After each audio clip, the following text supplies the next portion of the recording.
at the Suppliers and Service Providers Advisory Council, or as we like to call it, SSPAC, one of the councils of the Building and Realty Institute. We're here at their annual luncheon.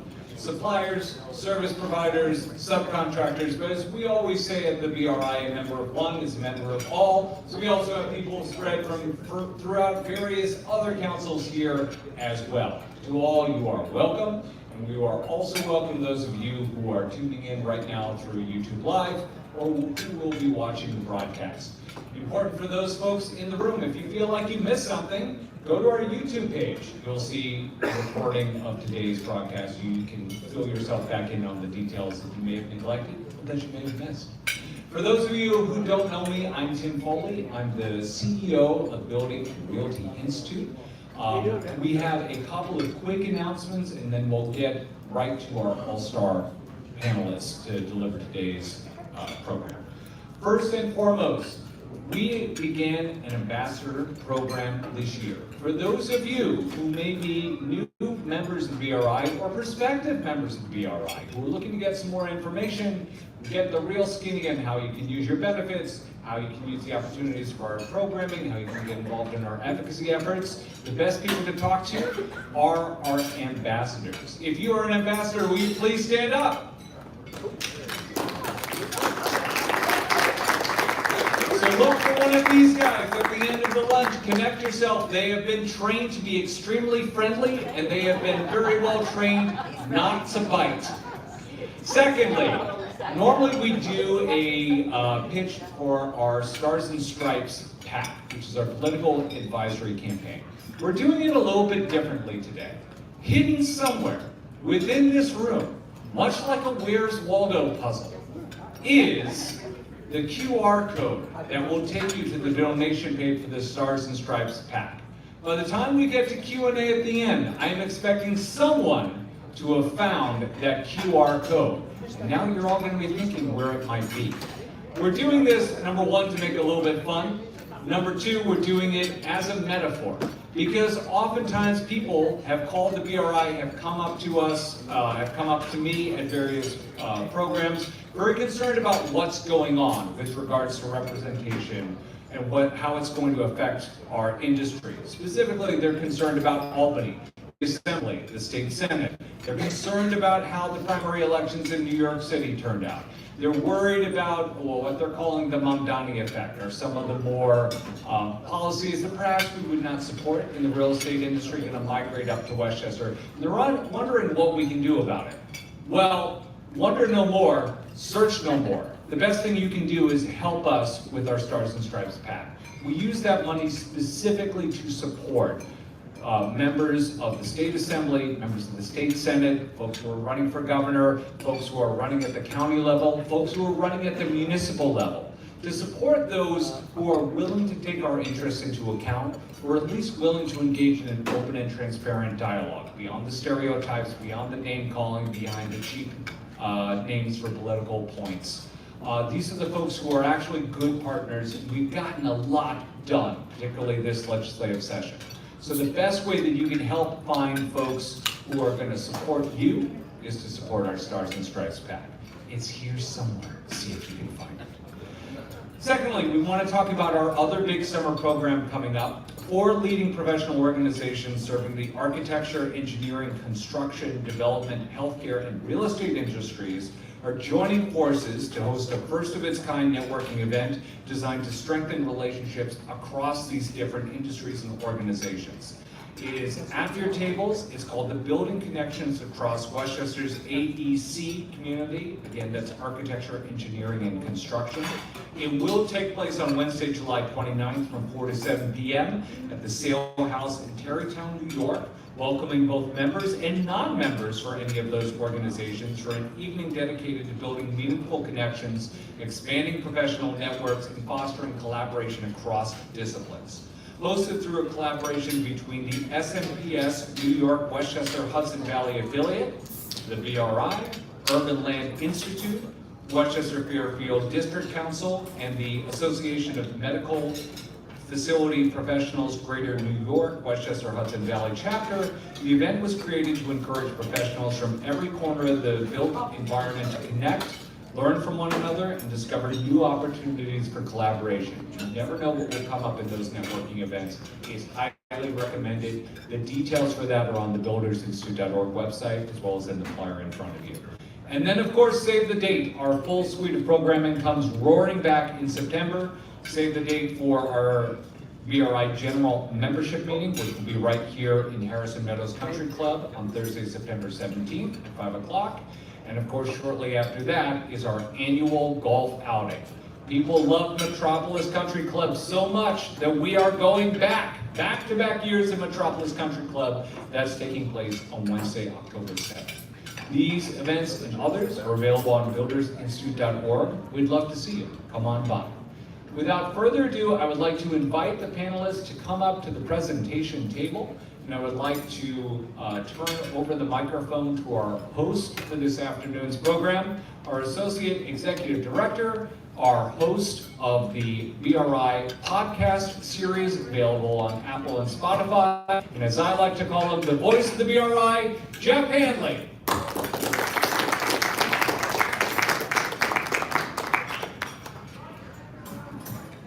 Thank you, Tim. That was a great introduction. Thanks so much. Lisa Cordasco, the chair of SSPAC, sends her regrets. She had an unavoidable conflict, and she's very sorry she can't make this meeting. But I know if Lisa were here, she would look out and say, wow, this is a great turnout for a meeting in the middle of July.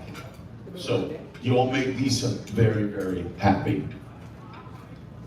Business insurance issues you need to understand. We have heard so much about insurance in recent months from so many different fronts of the building, realty, and construction sectors. Accordingly, the board of directors of SSPAC said we have to have a discussion for businesses of all types. So that is how we came to the topic of this afternoon's meeting. Earlier, Tim said we have an all-star panel, and he is exactly correct on that.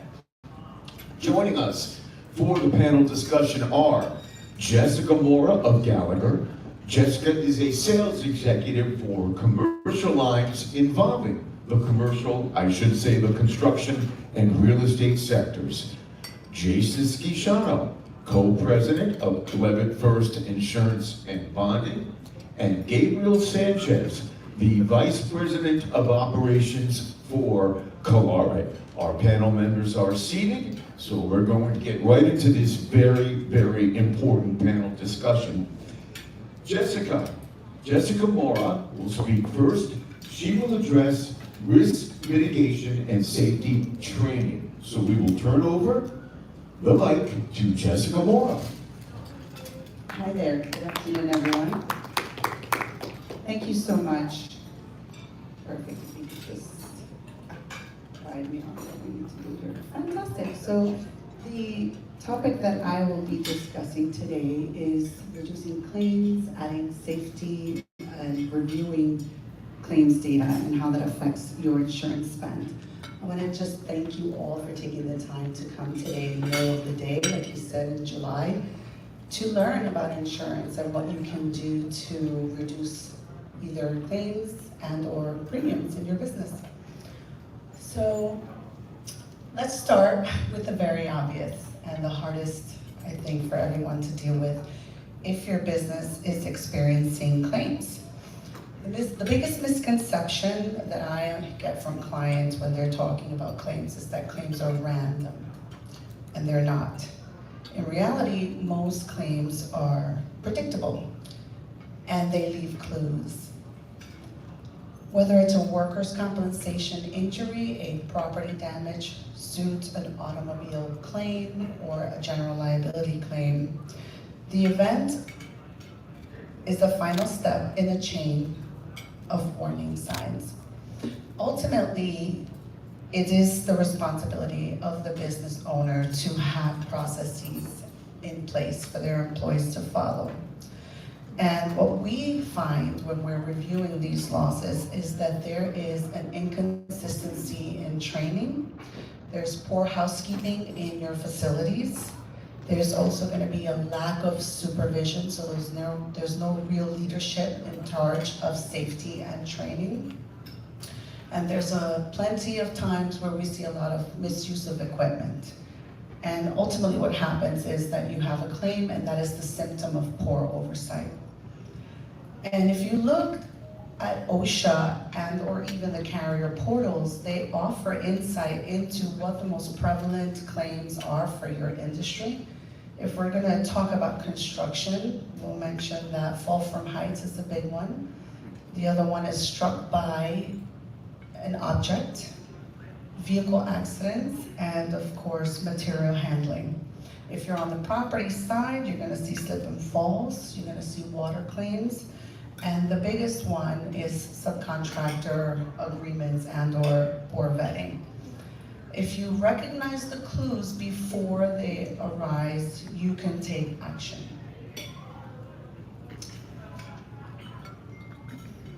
And so if they're predictable, the question you should be asking yourself is, how do I reduce them? I talk to a lot of business owners for when I do my consultations, and a lot of them don't necessarily take safety as seriously as they need to, and it really comes from the top down. If leadership, ownership isn't driving this, the employees are gonna see right through it. And if it's a quote-unquote toolbox talks, quote-unquote safety manual that's not being updated or reviewed or used on a daily basis, you're gonna see that in your claims. So what you need to do is make safety part of your business culture, part of your business rhythm. The companies that consistently perform the best aren't necessarily the ones with the biggest safety manuals. The ones that create consistency and safety, and by the way, you cannot talk about safety only at claim time, right? A simple approach that you can all take away and apply no matter where you are in your business levels or revenues, because it all depends also on resources that you have or don't have available to you, as a safety calendar. This is the most basic approach that you could implement. You can research by going online these days or by reaching out to your broker partners for examples of what something like this would look like for your industry.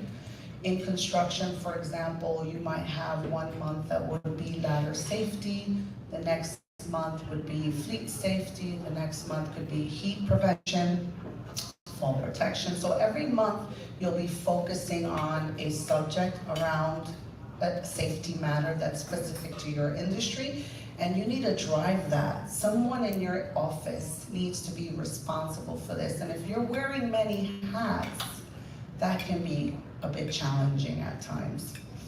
But the goal is not to have perfection, right? How do you eat the elephant, right? It's one bite at a time, one initiative at a time.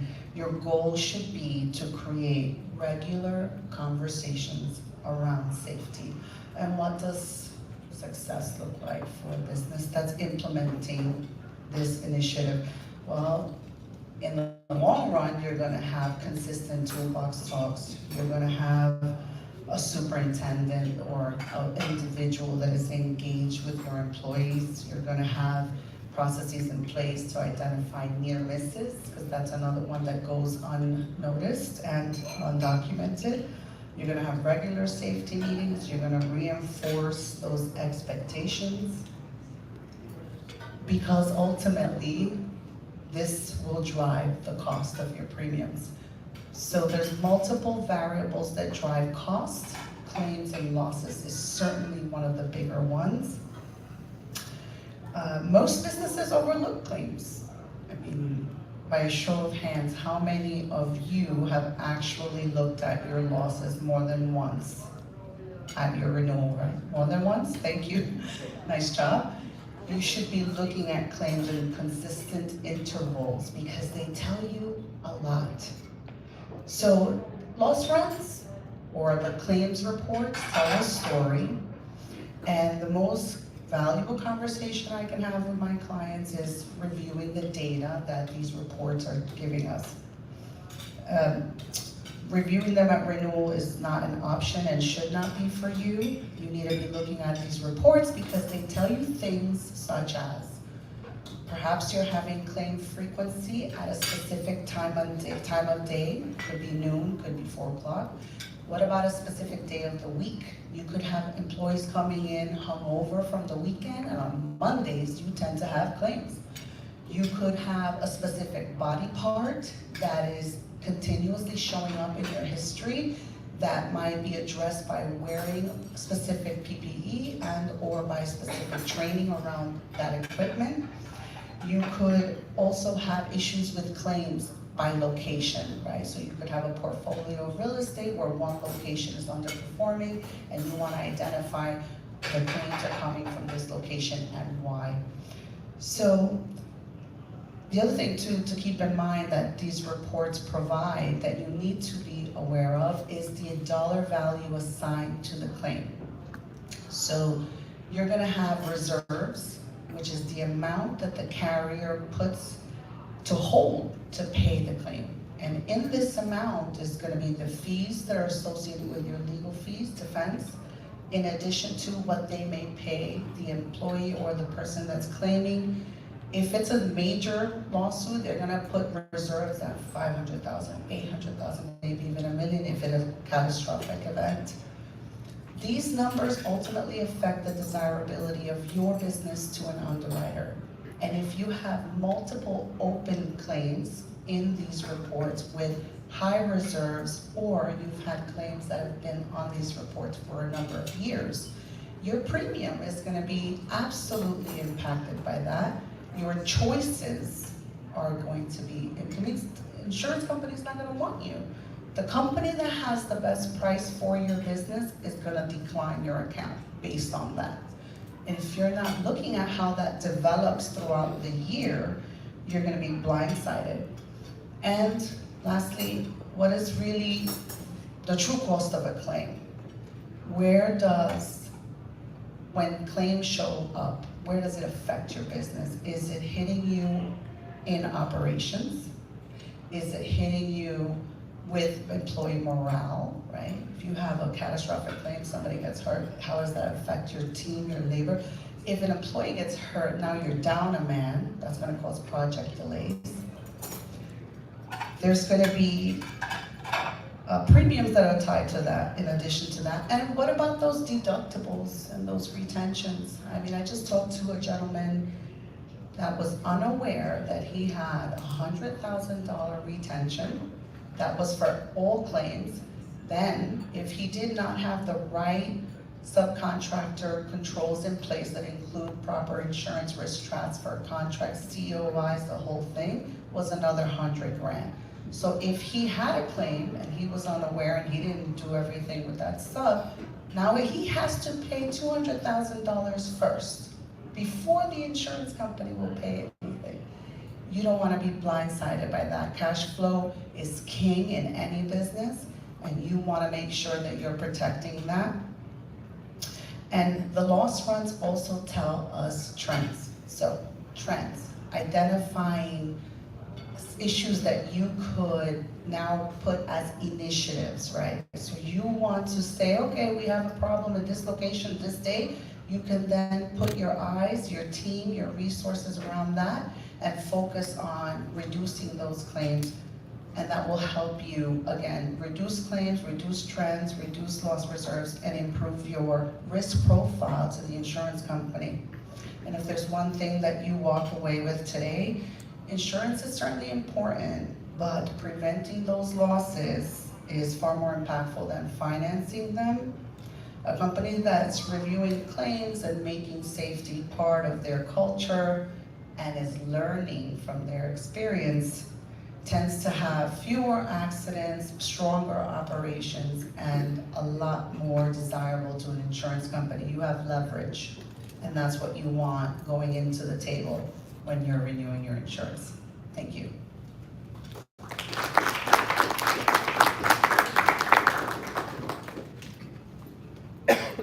Thank you, Jessica. You did a great job of reviewing risk mitigation and safety training. A great job. Thank you. Our next speaker is Jason Schishano. He is the co-president of 11th First Insurance and Bonding. Jason will review risk transfers and control. Okay, good afternoon. Normally I would question your sanity subjecting yourselves to our insurance information in the middle of any day, but since it's 90 degrees and smoky out, maybe not such a bad choice. Okay, I'm talking about risk transfer and what's required to achieve risk transfer. And I'm going to try and, paint a broad stroke here. I'm going to try and make my comments relevant to suppliers, service providers, and contractors that hire subcontractors. So I'm going to put all those into the category of providers, and then also I'm going to touch on tenants as well, okay? So who knows what risk transfer is? Besides the panel. Yes. What's risk transfer? Did you raise your hand? Oh, you talking? I can't see. It's a little hard for us to see. I can't see. All right, does anybody want to take that on? Looking at, Who knows what risk transfer is? Okay, Jeff Stillman knows what risk transfer is. Jeff, what do you got? Summarize it. So it's the objective to try to transfer risk from one place to another so you have less exposure. That is exactly right. I could not have said it better myself. I'm going to come up with the rest. Okay, why is it important? Less liability. Why is it important? Less exposure and liability to the Exactly right. policyholder. And if you have that exposure and that liability hit your policy, then what happens? Rates go up. Your premiums go up. Okay. So relative to hiring a supplier or a service provider or a subcontractor, there's 3 keys to transferring risk away from your company and its insurance and onto your supplier, or service provider, or subcontractor, right? The first is an indemnification and insurance requirement agreement. It's a document, it's a legal document, it has an indemnification clause, and it has all the requirements for insurance. The contractor has to have this kind of insurance, and this much insurance, etc. Secondly is a properly formatted certificate of insurance. It needs to evidence all of the insurance that is required in the indemnification and insurance requirement agreement, and it needs to be properly formatted. There's a bunch of boxes that need to get checked, the wording's got to be proper. And then thirdly, even if you have to both those things, a lot of people think they're good just to have the certificate of insurance that says additional insured. You're not. A lot of people think I got the certificate and the agreement, I'm good. You might be or you may not be. If that service provider has an exclusion in their policy, for instance, injuries to workers, then there's not going to be any coverage if one of their workers gets injured. There's no coverage for the additional insured. So technically you got to review that insurance policy as well, or your broker does. Right? The indemnification agreement is something that's going to indemnify the contractor or property manager, the managing agent, from claims arising out of the operation of the service provider or the tenants. And it establishes additional insured status and the insurance requirement amounts, as I explained, and then the certificate of insurance simply reiterates in a different format everything that is presented in writing in the agreement. Here are some examples of insurance requirements that you might have in the insurance requirement part of the agreement and on the certificate. General liability insurance, arguably the most important policy when discussing risk transfer. There's a lot of buzzwords that need to be included if possible, such as additional insured is critically important for risk transfer, right? Your entity has to be an additional insured, ideally on a primary non-contributory basis with waiver subrogations, hopefully with a completed operations aggregate and a per project or per location aggregate. All of these terms may or may not mean anything to you. I'm not going to explain it right now. You can ask your broker, you can call me later, and we can discuss whether or not they're important. But there's a lot of little details, right? That certificate of insurance and that wording in that agreement has to cover all these little details. If not, you might find out after the claim that's going to be too late, right? The umbrella may be $1 million or more depending on the type of risk, following the formula of general liability. Certainly workers' comp insurance, a lot of service providers, a lot of subcontractors will tell you, oh, I'm a sole proprietor, I'm not required by law to have workers' compensation. And that's true, except for the fact that if that sole proprietor is using his cousin or his uncle or his son to also work, and the sole proprietor's got 4 employees somehow on the job, those are employees. If they get hurt and there's no workers' compensation insurance from the employer, higher likelihood that they're going to sue you for their injuries. Auto liability, maybe if auto is a big part of what the provider is doing, and then possibly pollution or professional liability if there are chemicals involved or design build type work involved. All right. It's important, as I said, that your broker review policies, especially for higher risk type service providers, like Jessica mentioned, ladders and heights. That is in New York. It's critically important. There's a law in New York that makes New York the worst state in the United States to have an injury to worker claim in a lawsuit against the general contractor or the building owner. So you want to make sure that there are no injury to worker exclusions. You want to make sure that the type of work is not excluded. I kid you not, I've seen roofing contractors that have roofing exclusions in their policies. Sometimes they don't even know it, sometimes they do, but they hope that you don't find out. The type of building, I've seen contractors left and right that are working on residential buildings, condos and co-ops, apartment buildings, and there's an exclusion for the policy for work on residential buildings. Location of work, oftentimes, even as bad as New York as the state is, the 5 boroughs are even worse with respect to legal liability. So many contractors will have a 5-borough exclusion. If you have property in the Bronx and there's a 5-borough exclusion, you'll have no coverage from that contractor, even if you have all the documentation in order. So location of work exclusions. And then there are exclusions, as was mentioned by Jessica. You could have a general contractor working on your building, and if they have an exclusion in their policy for improperly or uninsured subcontractors, and there's a claim resulting from that subcontractor, there's no coverage for that general contractor, meaning there's no coverage for you as an additional insured. So all these things, you're like probably scratching your head saying, this is ridiculous, how do I keep track of this stuff? Your broker needs to help you with this. So, as I mentioned before, in all other states, the standard of negligence is based on comparative negligence. So if a worker gets injured, but they were drunk, and they weren't wearing their safety equipment, and they were using a rickety ladder that was missing screws, and they fell off the ladder, they got injured. Obviously, there's a lot of responsibility that resides with the worker on that claim. But if he fell from a ladder in New York, it doesn't matter. It's the building owners or the general contractor's fault, period, end of discussion. So that's what makes New York such a high-risk state. That's why there's so few insurance companies that want to insure buildings and service providers in New York, and why there are not a lot of options for buildings either. So Labor Law 240 and 241, the scaffold law, is a critical part of why risk transfer is so important. The costs of failed risk transfer. So it was already mentioned, if you have a big claim and it ends up hitting your policy, if you're a contractor that hires subcontractors, if you're a building owner, a condo or co-op, and a worker gets injured and they sue you, and the contractor's policy does not cover you through additional insured status and risk transfer that I mentioned, you're liable to get non-renewed. Certainly your premiums will go higher, and most likely you will have a more restricted policy with more exclusions.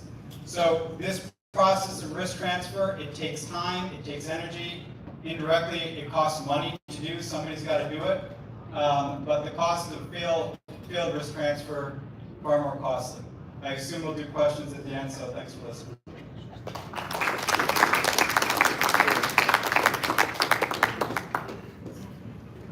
Thank you, Jason. A great job.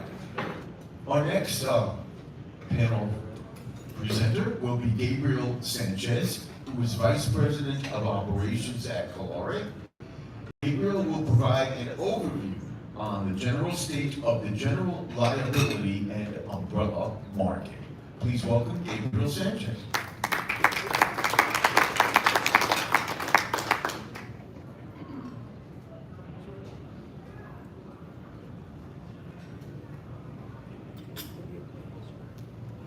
Hello, everyone. I just want to thank everybody for coming out here. I know it's really hot outside, but at least we're inside where it's cool, and let's talk about something really boring like insurance.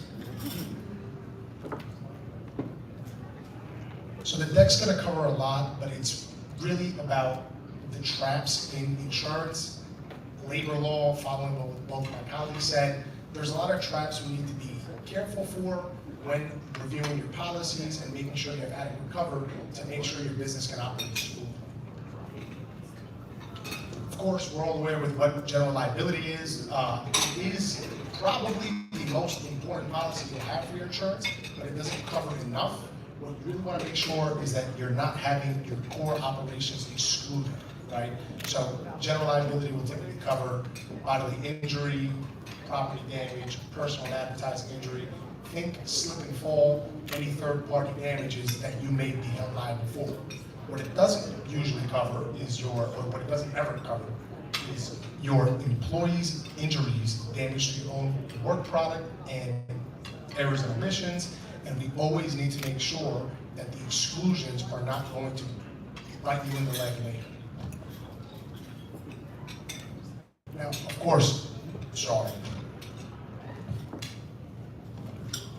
You know, I understand that many of you guys are the service and suppliers, but we're all working with or for many contractors or builders and realtors. So as we go through the presentation, I just want to make sure everybody knows what category they fit in.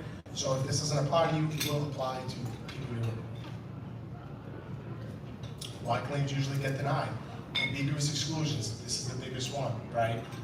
Missing post-loss obligations. In the event of a loss, it is imperative that you let your broker know, you let the carrier know, you document everything in order to make sure that your claims process is as easy and not getting denied. Labor law, this is easily the biggest driving cost in the construction-related space.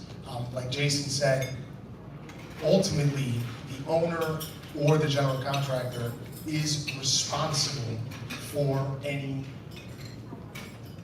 workplace injuries, right? The problem is with these action over claims is that they jump over the workers' compensation, which you may think you're already adequately covered for. The trap, step by step. Your employee or a subhired is injured on site. Labor law allows them to sue you directly, and the claim comes back to you. What happens is, you know, like Jason said, I've actually also seen a roofer who completed somehow a job that required labor law, had that exclusion in his policy, and he was also excluded from roofing too. So how he got that, I don't know. But I guess he saved a lot of money on the bid, right? So you don't want to fall into that trap. Claims we see most often on the vendors and supplier side, general liability claims, service and delivery gone wrong. You know, your subcontractor makes a mistake, off-premises exposure while working at a client site. On the contractors and property side, water damage, big one. You know, a lot of insurance companies now are making sure that those are excluded unless you specifically ask for it. So as always, make sure you reach out to your broker and that your policy is all set. Additional insured, you know, a lot of times, as my colleague said, a certificate of insurance doesn't tell you the whole story. It's really important that you know what they're covered for, because if they're improperly covered, you will be liable for any claims, right? Ongoing operations, sometimes these policies only cover when the work is actively in progress. It's very important that you make sure you have completed operation coverage that extends protections to claims arising after work is finished. A far more common scenario that you'll see, you know, often using the water damage, right? Sometimes the builder might notice there's a leak in the building that they're working on. Oh, not sure what happened. Anyway, I'll keep speaking. Sometimes there'll be a leak in the building they're working on, and they may have Joe the plumber fix the leak beforehand. Nobody checked Joe's insurance. They were nervous. They got it done real quickly. Pipe burst 6 months later, you know, leaving the general contractor liable for certain losses after the job is worked. So completed operations, very, very important. Always have an endorsement and exclusive checklist. Don't wait for the claim to arise in order to check these things, because then it'll be too late, right? Action over exclusion, labor law, subcontractors, residential and height exclusions. Every carrier will word it differently, so trust your broker in checking and letting you know if your policy is airtight. On to umbrella. Umbrella coverage sits on top of your primary policies, any of your liability policies, general, commercial auto, employer's liabilities, and extends the available limits once the underlying policy is exhausted. Think about it as extending the coverage you already have. That being said, it's very important that your general liability is still airtight. Typically, the premiums will be more dollar friendly on the umbrella coverage, but that's because they're only extending your general liability coverage. If there's any major exclusion on your general liability that rises in a higher claim, your umbrella will not cover it unless your general liability does. Why prices keep rising year after year? The biggest driver is improper insurance. Litigation costs go up. The cost of doing insurance goes up. Your insurance provider will not want to cover you the next year. Everybody shares the burden. Last year, we saw 135 nuclear verdicts. These are claims that arise in $10 million or more in losses, up 52% in frequency, 116% in severity year over year. We even saw 49 thermonuclear verdicts, 100 million plus in losses. We even had 5 exceeding 1 billion. Don't let your business be the example as to why you need better insurance. As Jason said, the certificate of insurance really doesn't tell the whole story. So when you're hiring somebody or requiring proof of insurance from anyone, it's important that you don't stop your investigation just on the COI. Everything comes down to reviewing their policies, their exclusions, and their endorsements. And I'll leave it at this. On your handouts, you'll see a list of questions to ask your brokers. Make sure you separate some time well before you're doing the job and see if these questions are run through, and that way you'll know that everything is all done before you start a job. Thank you.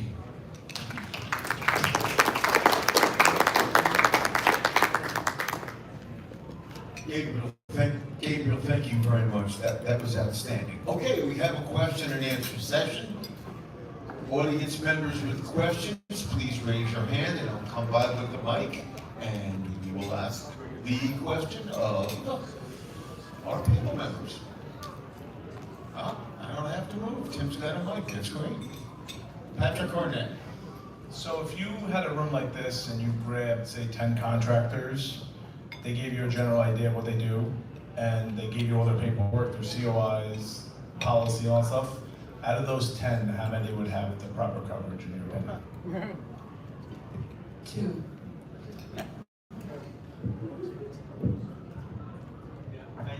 I agree. It would likely be less than half. A lot of it depends on the size of the contractor. Generally, a larger contractor that's doing large commercial jobs, working in New York City, working for big clients, they're probably going to have good insurance because their clients have insurance and risk departments that are going to be, looking over and looking for all the key terms, etc. So I think to a large extent, I think Gabriel mentioned it. Oftentimes you're seeing a contractor, a bit of roofing job or siding job, whatever, and they've got the lowest cost, and you just gravitate to that low-cost contractor, especially if they've done good work around the area, and they may have gotten lucky. But probably one of the reasons they're low cost is because they have less expensive insurance with more holes in it that leave you unprotected. I have clients that I have 2 types of clients on the construction side. Ones that have labor law and ones that don't. The ones that don't keep getting work because no one is checking. Because if I was on the side of the building who had that contractor come in, I would be strongly advising them not to hire them.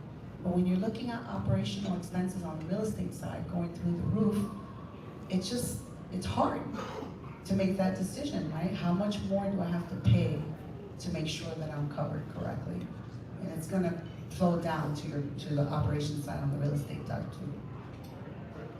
Quick follow-up. So if, say you're doing business with like a Tishman or a Turner, and you go through their process of validating your insurance, can you kind of use that as a check and balance for yourself to know that you probably align the proper way? Yeah, absolutely. That's part of the risk transfer part that all of us are speaking on. Even if you're the only decision maker in your business, it's important to at least surround yourself with, your financial service advisors who will review these things and give you the peace of mind. If your contractor is working for Tishman or Turner, then almost certainly they have good, high-quality insurance without any of these problems. However, Doesn't mean you can just use the contractor and you're all set. You still have to get all the documentation, the risk transfer documentation properly formatted, worded, etc. Plus, each project has different requirements, so not all projects are gonna require your firstborn, right?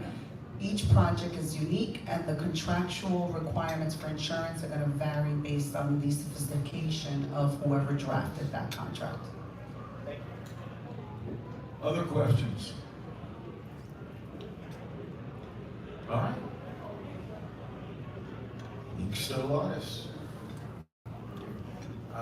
So if you're a small property owner, if you're a small co-op association, and you're dealing with very local contractors, there's lack of sophistication on both sides. I know the advice is, well, call your broker. I suspect in most of those cases, the broker is somebody that maybe they talk to once a year when it comes time to renew the insurance policy. What guidance would you offer to that operator? I mean, we, as everybody knows, we insure a lot of condos, co-ops, apartment owners. We have property managers or boards sending us policies of contractors that they're considering regularly so that we can vet them. And not as often as I would like, as widespread, but many of them do. You should not be in this alone. Do you know how much money brokers make off of your insurance? Yes. What are you getting for that? Are you just getting certificates and quotes? What are you getting for that money? They make a lot of money off of you and the premiums you pay. That broker, fire them. Start looking for somebody that does insurance in that space that's gonna give you resources, that's gonna give you support. You should not be doing this alone. This is way too complicated. You need somebody that's gonna help you in your business and that's gonna give you resources to help you deal with that.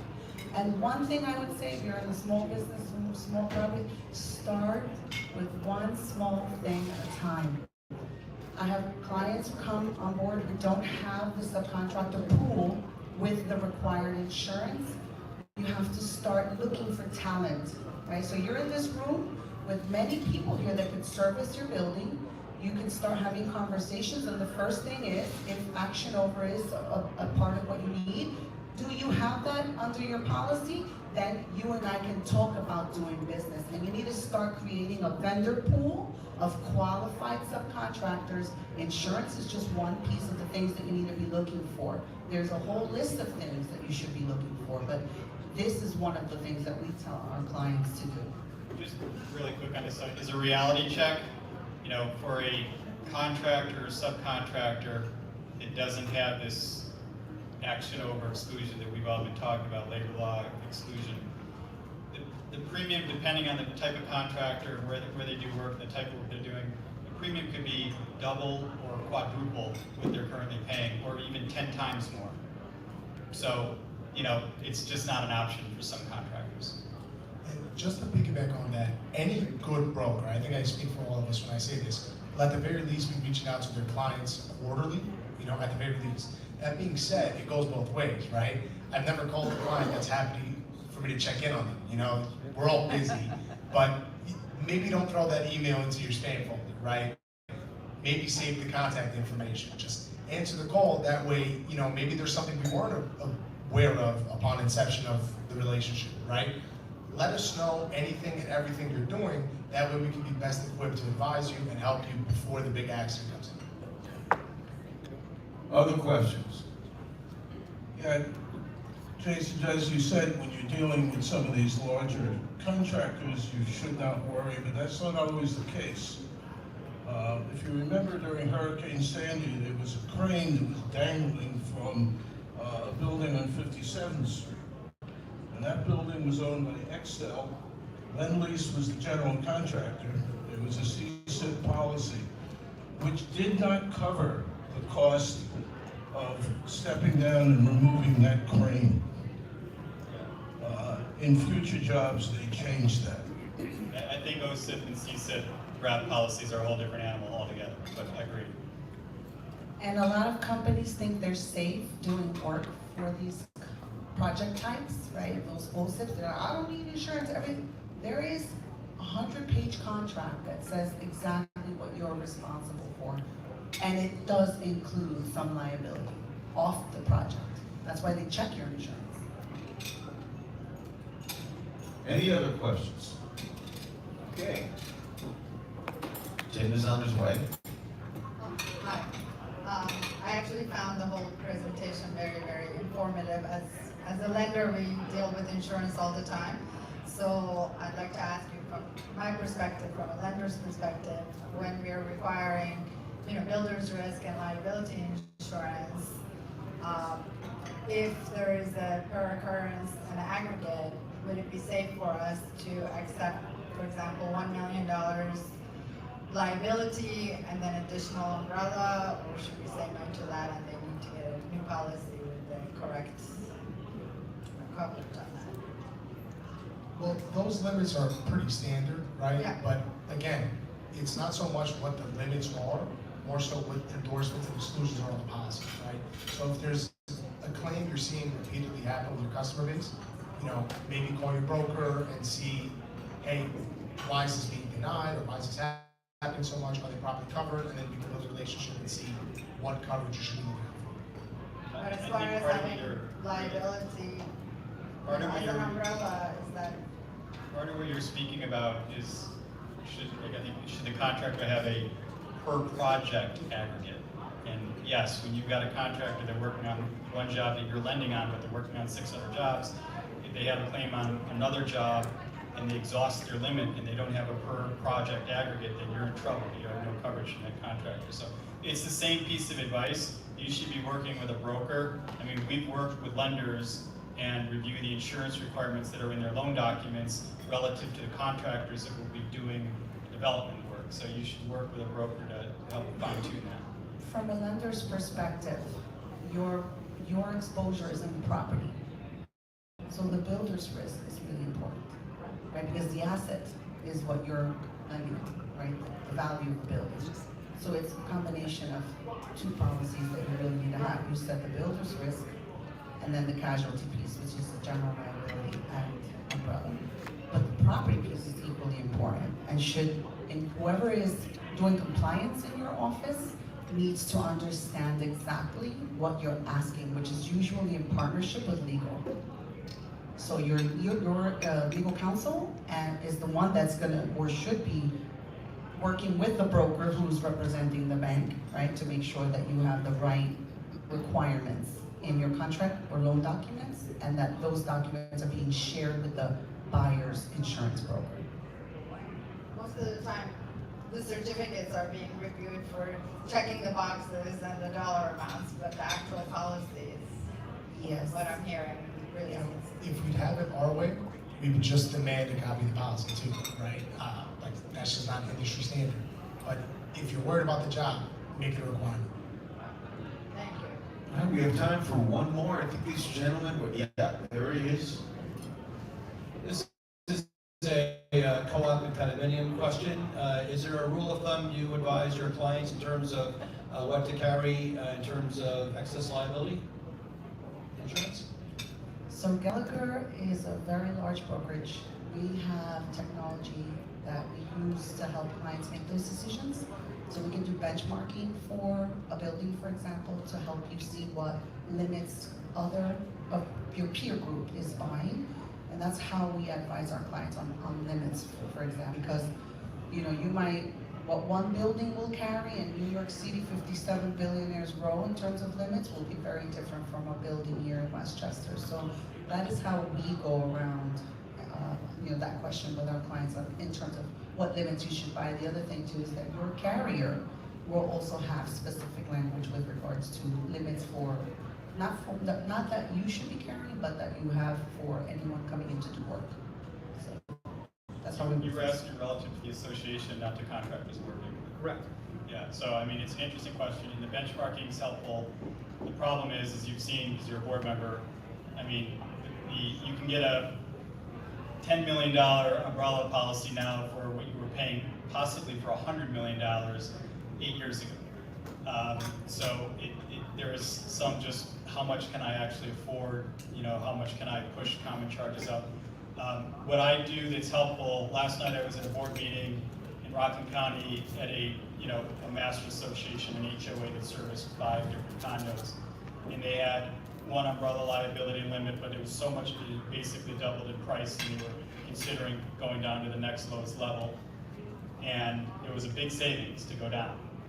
But I said, like, how many unit owners is this HOA servicing, this 500 unit owners? We did the math. It's $40 a year per unit owner. I said, do you want to, put your board agency status, your fiduciary responsibility on the line for $40 per unit owner per year? And when you put it into that context, it was an easy decision. Okay. I have one word to describe the performances of our panel members. Wow. They covered a tremendous amount of information in a short period of time. So please join me in thanking and applauding their efforts.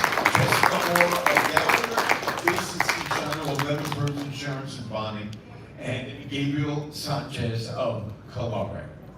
Tim, closing remarks. So first of all, thank you again to our panel. Let's give them one more round of applause. If you have follow-up questions, please come talk to them afterwards. Secondarily, we will be taking their PowerPoint slides and putting it into a single PDF and sending it to whoever registered you for the lunch today. So you will be getting these slides, which, as you saw, contains all of their contact information, so you can reach out to them if you have further questions. 2 last things before we depart. First of all, at your places is our post-program survey. Please do fill these out. We actually take these very seriously, and any number of programs we've done throughout the years have come directly from suggestions we've gotten. So long as we can read your writing, we will take your input very seriously. And finally, did anyone find the QR code for the Stars and Stripes pack? That's right, it's over there. Feel free to go up and take a look at it.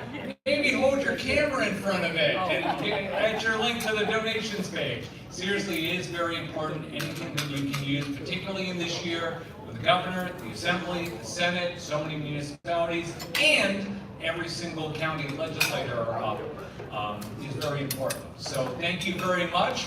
We will see you at the September general membership meeting. If not before, have a fantastic day. Take care.